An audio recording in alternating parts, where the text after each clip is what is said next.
शाहनवाज़ खान असांजे महफ़िल में जलवा अप्रोच थिया आहिनि। संदन तमामु थोरा कंहिं गुज़ारिश था कयूं त हू सिधा स्टेज ते हलिया अचनि।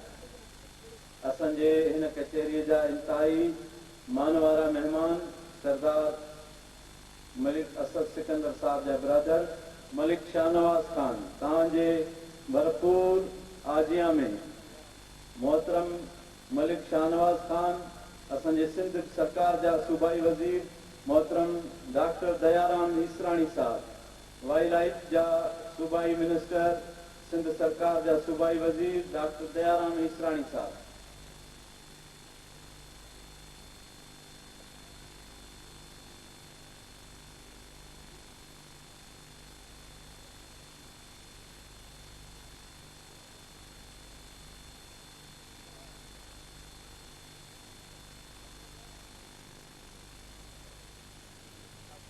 कचहरी ऐं महफ़िल में रौनक में इंतहाई ख़ूबसूरती वधंदी पई वञे। असांजे सिंध सरकार जा सूबाई वज़ीर कानून मोहतरम अयाज़ कुमरो साहब भी असांजे पिंडाल में पहुची विया आहिनि। कंहिं दिलि जे गहराइनि सां हिन सॼे जन्य ऐं पूरनि घोटनि जे तरफ़ां सभिनी जे तरफ़ां दिलि जे गहराइनि सां इंतहाई दिलि जे गहराइनि सां पुरजोश अंदाज़ में कंहिं भलीकार चऊं था। मोहतरम अयाज़ कुमरो साहब।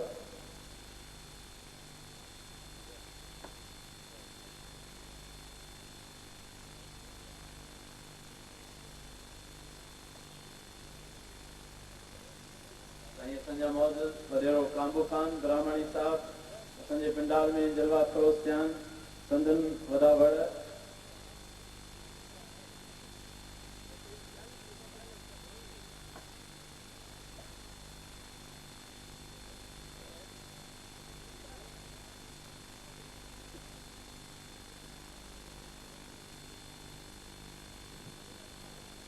नूरियाबाद जा DSP साहब मोहम्मद आबरो साहब, उन्हनि महिरबानी उहे बि असां वटि स्टेज ते जलवा अफ़रोज़ आहिनि।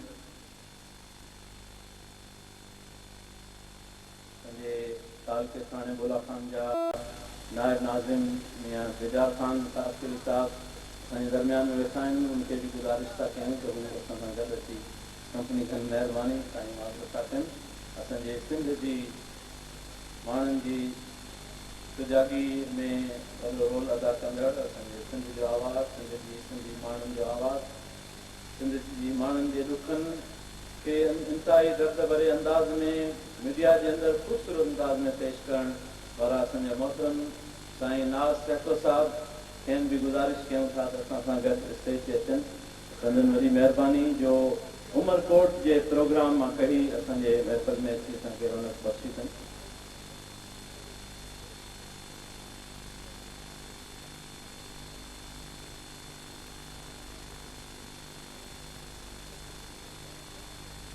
महफ़िल जे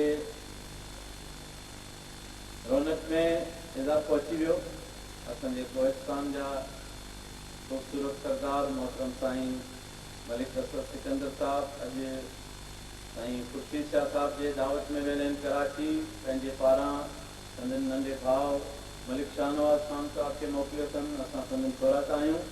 साईं जी इहा शफ़क़त आहे, ग़रीबनि सां मोहबत जी अलामत आहे जो एॾी मजबूरी जे बावजूदि बि पाण पंहिंजे बिरादर खे मोकिले बि ग़रीबनि सां हिकिड़ो अमली मोहबत जो मिसाल क़ाइमु कयो अथनि।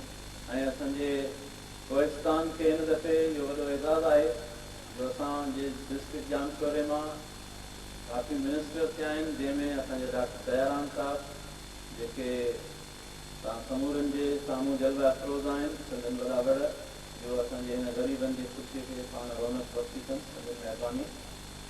पिंडाल में ॿिया बि कई मौजूद महिमान दोस्त, असांजा साफ़ी, असांजा मीडिया जा दोस्त, समाजी वर्कर, समाजी तंज़ीमनि जा अॻुवान, सियासी तंज़ीमनि जा मज़हबी अॻुवान, असांजे सिंध धरतीअ सां मोहबत रखंदड़ कई सिजाग साथी, असांजे पूरे कोहिस्तान जे गाम गाम ॻोठ ॻोठ जा ऐं जेको आहे माग माग जा दोस्त अची शरीक थिया आहिनि। असां समूरनि जा शुराइता आहियूं। वॾे काबू खान ग्रामाणी साहिब जी महिरबानी असांजे महफ़िल खे रौनक बख़्शी